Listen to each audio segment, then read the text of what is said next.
Paradise is the place we need.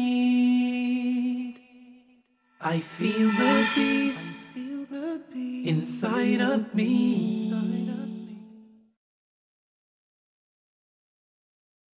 Greetings and peace.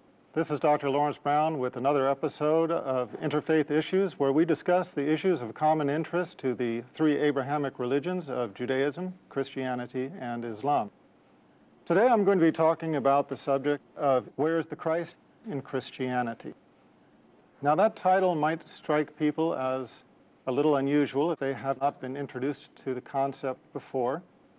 The reason for the title, Where is the Christ in Christianity, is simply that many who read the Christian scriptures encounter a paradox that they have difficulty resolving. And that paradox is that the teachings of Jesus Christ often are found to be seemingly at odds with the tenets of Christian faith.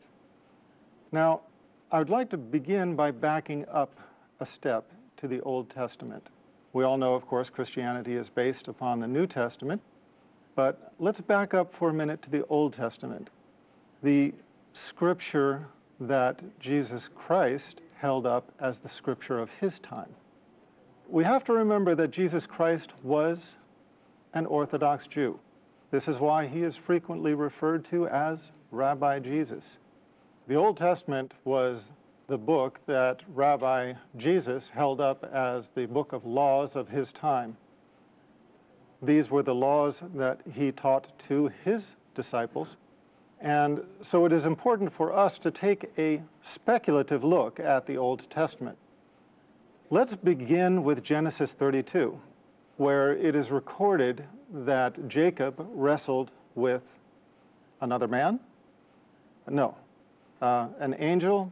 No, although it might say that in the translation. No, it's actually written that Jacob wrestled with God. Now, modern translations have tried to pretty much make this difficulty go away. They translate it as man or angel, but we have to read the scriptures in the foundational language in which they were recorded. And when we do this, we find that the Old Testament records that Jacob wrestled with God. Now, let's put this into perspective. Our universe is vast. How vast exactly is it? Well, take 240, add 21 zeros after it, and that's how many miles the universe is in diameter. 240 with 21 zeros after it is 7 sets of 3 zeros with commas. It's a number so vast, I'm not even sure if anybody knows the name for it. And on top of that, within this known universe, we have over 1 billion galaxies, and the universe, despite its vastness, is still expanding at 90% the speed of light. Now, this is creation of our Creator, and we are to believe that Jacob, a man, wrestled with the Creator of this vast universe, not only wrestled with him, but, as the Bible records, prevailed. It records that Jacob prevailed in wrestling against God. Now, as I said, modern translations have tried to escape from this difficulty by translating that Jacob wrestled with an angel or wrestled with a man. That's not what the foundational scripture says. And we have to look at the foundational scripture if we are going to get a true feel for the accuracy of these writings. Now, unreliability is a recurring problem in the Old Testament. One of the largest examples of unreliability is to be found in 2 Samuel 24:1, compared with 1 Chronicles 21:1. In 2 Samuel 24:1, it reads, quote, "Again the anger of the Lord was aroused against Israel, and he moved David against them to say, 'Go, number Israel and Judah.'" Fair enough. What did it say? The anger of the Lord. And he moved David What does 1 Chronicles 21:1 say? Quote, "Now Satan stood up against Israel and moved David to number Israel." Here we have two passages describing the same historical event in very clear, unequivocal language. One speaks of God, the other speaks of Satan. Now, we have to ask ourselves at this point, is there any possible way to rectify this?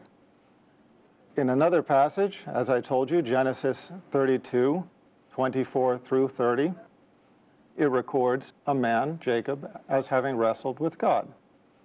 Here we find two passages, one speaking of God, one speaking of Satan, describing the same historical event.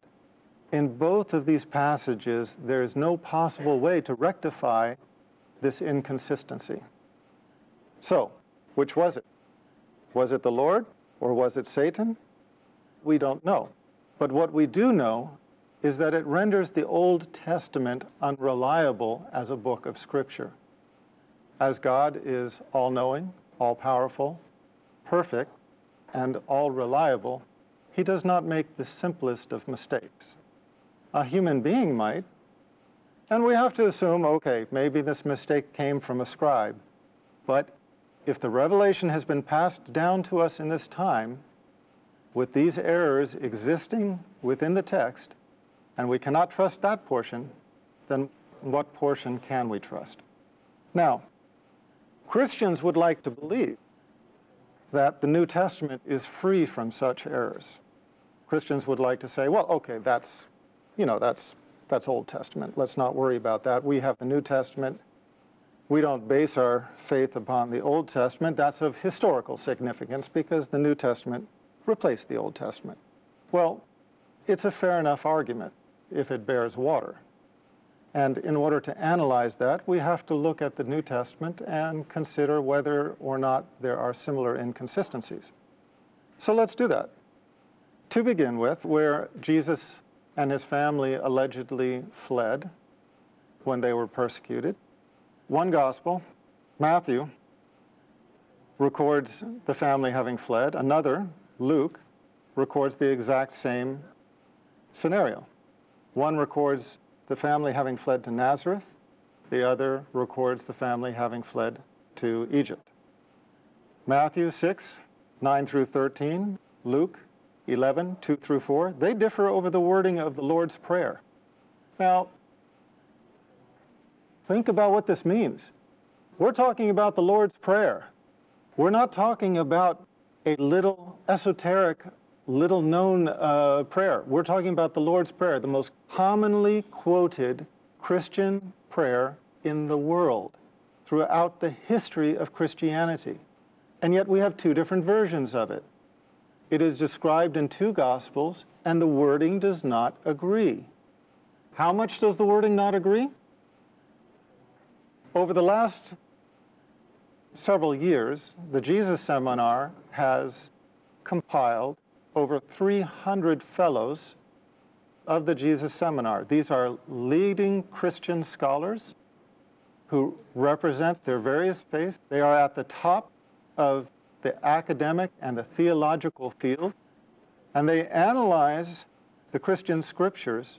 They analyze the foundational manuscripts, not the ones that we read in our translations into whatever language. No, they analyze the manuscripts in their original language. How big is the difference between the two versions of the Lord's Prayer? It is so large that the Jesus Seminar agrees that the only word Jesus Christ reportedly stated that they can agree upon that he stated was Father. Now we're talking about the prayer that starts, Our Father who art in heaven, hallowed be thy name, da da da da da. But as famous as this prayer is, as much as people rely upon this prayer and think that these were the actual words of Jesus, the preeminent theologians and Christian scholars of the Jesus Seminar have concluded that the only word of the Lord's Prayer that can be definitively traced to Jesus Christ is the word Father. So this gives us some idea of the problems that exist in the New Testament as well. Matthew and John disagree over another point of critical importance. In Matthew 11:13 through 14, and chapter 17, 11 through 13, and John 1:21. These two Gospels disagree over whether John the Baptist was Elijah or not. In one case, John the Baptist described as Elijah. In another case, he is disavowed as Elijah. Again, you can't have it both ways. And in a book of God, we don't expect to find this kind of discrepancy. Now, that's enough information for all of us to chew on for a few minutes. So let's take a break, and we'll come back shortly. Welcome back, and let's continue with our discussion on this segment of Interfaith Issues. We are talking about where is the Christ in Christianity. We don't expect to find discrepancies like who carried the cross. In Matthew, Mark, and Luke, Simon carried the cross. In John, Jesus Christ carried the cross. Again, which one was it? We don't expect to find differences over little things, such as what was the color of the robe that he was wearing? Scarlet, as in one gospel, or purple, as in another? Did the Roman soldiers put gall in the wine, or did they put myrrh? Look at the Gospels. You will find parallel stories that do not agree. Was Jesus crucified before the third hour, as in Mark 15:25, or after the sixth hour, as in John 19:14 through 15? Now, before the third hour and after the sixth hour, there is no way of reconciling these. There is no way that that time frame can overlap. You cannot have it both ways. And we are only talking about the events that are recorded leading up to the alleged crucifixion. After the alleged crucifixion, all similarity between the stories becomes almost unrecognizable. Now, that's a hefty challenge. And I would challenge the serious and the sincere to go and read the Gospels, look at them side by side, and compare the stories after the alleged crucifixion to see exactly on what details they agree. One of the most important details that they do not agree on is the last words of Jesus Christ. Now, think about this. Throughout time, whenever you have a famous personality, when that person is dying, their followers, the people who love that person or emulate that person or want to just write history books about that person, they hang upon their deathbed waiting for their last words. You can even find books about this. There's one book called Famous Last Words. And what is interesting is that there is no disagreement about the last words of the famous personalities in books like Famous Last Words. But when it comes to Jesus Christ, one gospel records that his last words were, "It is finished."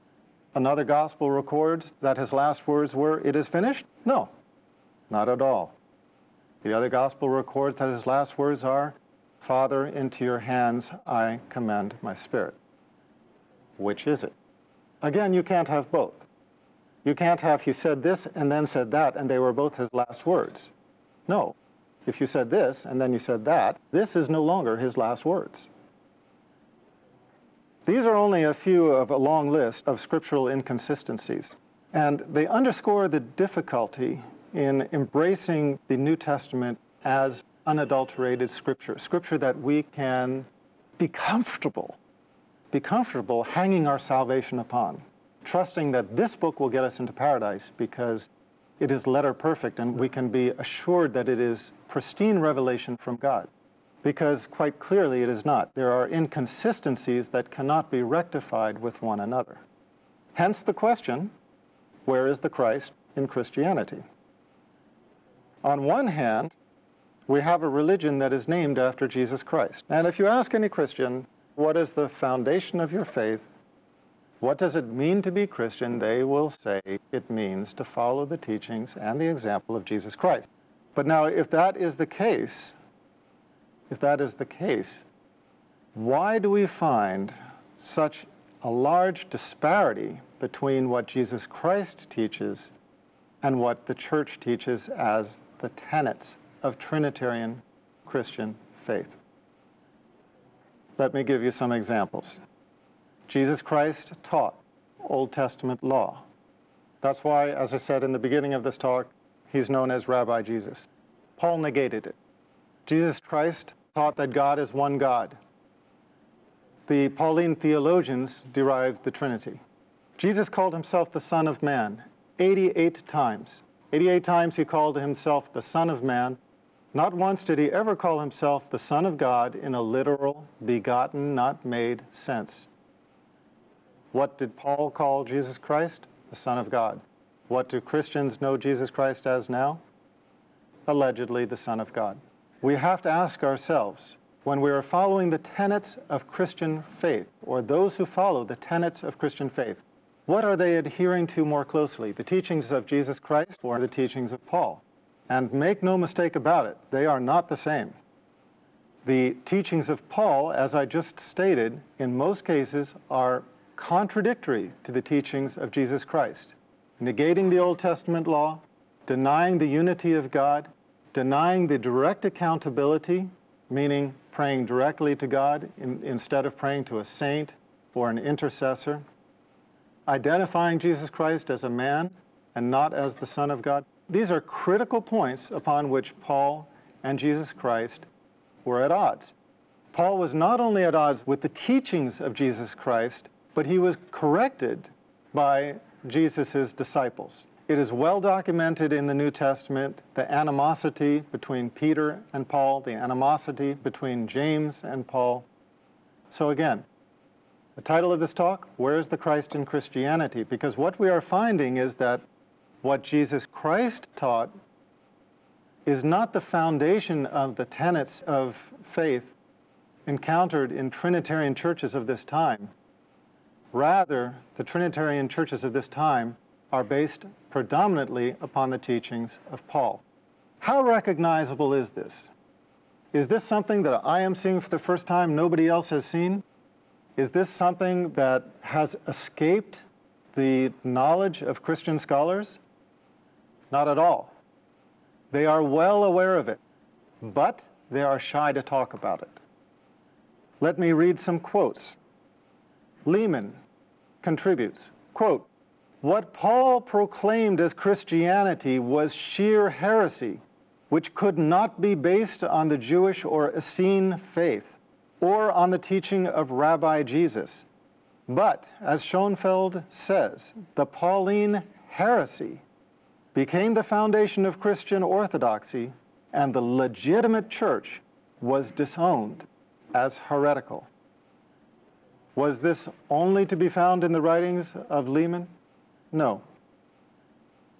Bart D. Ehrman, probably the leading scholar of biblical textual criticism alive today, speaking upon this very subject, commented, quote, "Paul's view was not universally accepted, or one might argue even widely accepted. Even more striking, Paul's own letters indicate that there were outspoken, sincere, and active Christian leaders who vehemently disagreed with him on this score and considered Paul's views to be a corruption of the true message of Christ. One should always bear in mind that in this very letter of Galatians, Paul indicates that he confronted Peter over just such issues. He disagreed, that is, even with Jesus' closest disciple. Commenting on some of the early Christians in the pseudo-Clementine literature, Bart D. Ehrman wrote, "Paul has corrupted the true faith on a brief vision, which he has doubtless misconstrued. Paul is thus the enemy of the apostles, not the chief of them. He is outside the true faith, a heretic to be banned, not an apostle to be followed." Joel Carmichael, quote, "We are a universe away from Jesus. If Jesus came only to fulfill the law and the prophets, if he thought that not one iota, not a dot would pass from the law, that the cardinal commandment was, quote, "Hear, O Israel, the Lord our God, the Lord is one," and that no one was good but God, what would he have thought of Paul's handiwork? Paul's triumph meant the final obliteration of the historic Jesus. There are many others who have made similar comments. The point is that in analyzing Christianity, we have to choose who to take the teachings from. If we are choosing to take our teachings from the prophet Jesus, let's do it. Let's take from his teachings. Let's go and buy a red letter Bible that records all the words of Jesus Christ in red, and we will find everything that Jesus said very clear. You will find everything that I have spoken about in this last 20 minutes. You will find him speaking of one God. You will find him speaking of himself as the Son of Man. You will find him speaking of direct accountability. You will find him speaking of the fact that he was an ethnic prophet, etc., etc. But if you choose to follow the teachings of Paul, well, then you are welcome to follow the Pauline, Trinitarian Christianity that prevails in this time. But before you do that, I would suggest one thing. Let's take a close look at these issues I have described. Jesus Christ teaching that there is only one God, teaching that the prophets were men and sons of men, teaching direct accountability. What other religion, what other of the Abrahamic religions conveys these simple, true values? If you answered Islam, you'd be correct. Here is a religion that honors Jesus Christ as the prophet, that recognizes his humanity, recognizes the truth of the revelation that he conveyed, but at the same time recognizes the very human corruptions, whether intentional or not, that crept into that revelation over time. At the same time, Islam is a religion of Tawheed, belief in the oneness of God, as Jesus professed, and it is a religion that fulfills everything that Jesus Christ himself spoke of. If you want to learn more about this, expand your knowledge on the subject, please go to my website, www.leveltruth.com. Look at the first of my series of books, Misguided, and you can carry it further from there. For now, this is Dr. Brown concluding this issue of Interfaith Issues, and looking forward to the next time we meet on this channel. Peace, and thank you for sharing this time with me. I feel the peace, inside of me, all complete tranquility. I remember Allah, He remembers me. Feel the peace, feel the breeze, fresh, pure, holy peace. Peace in you, peace in me, peace for everybody. Fresh,